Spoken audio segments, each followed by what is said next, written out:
දහසකට අධික වෛද්‍යවරු හමුවීමට නව ලෝක රෝහල අමතන්න 0115 In the latest development in the China-Sri Lanka fertilizer saga, the Economic and Commercial Office of the Chinese Embassy in Colombo blacklisted the People's Bank of Sri Lanka over its failure to make the due payment in compliance with the relevant letter of credit.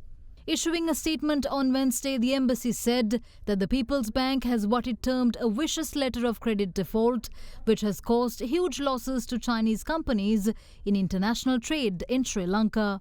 Blacklisting the bank, the embassy requested all Chinese-funded enterprises to strengthen risk prevention and control, avoid accepting letters of credit issued by the bank in trade with Sri Lanka in order to eliminate trade risks. The blacklisting comes at a time when the Commercial High Court had issued an enjoining order against China-based Qingdao Sewin Biotech, its local agent and the People's Bank.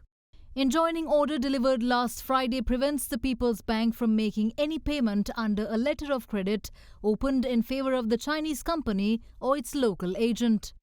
Issuing a response on the blacklisting, the People's Bank of Sri Lanka, however, said that the temporary delay in processing the payment is solely due to the bank's obligation as a responsible corporate citizen to be bound by the relevant injunction order.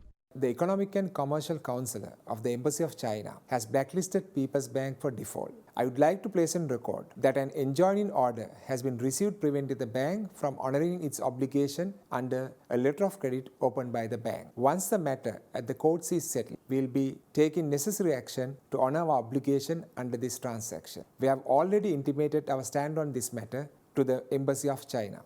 Meanwhile, also weighing in on the matter, Samagi Jana Balawegaya parliamentarian Dr. Harsha De Silva says that the matter should be resolved immediately before the Central Bank of China gets involved in the issue.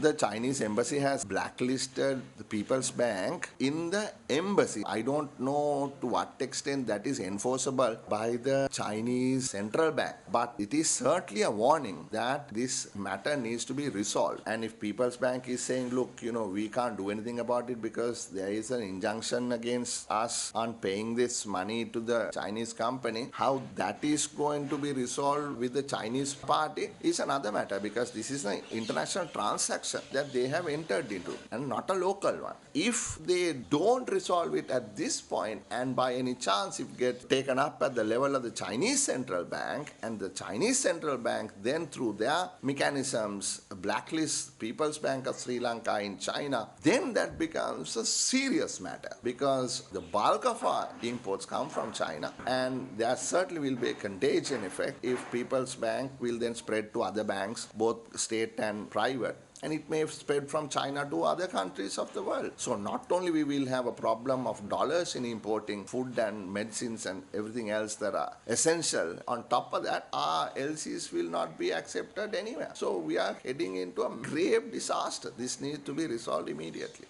Hisakes ඇතුළතින්ම පෝෂණය කර damage hisakes repair කරයි. Dove Intense Repair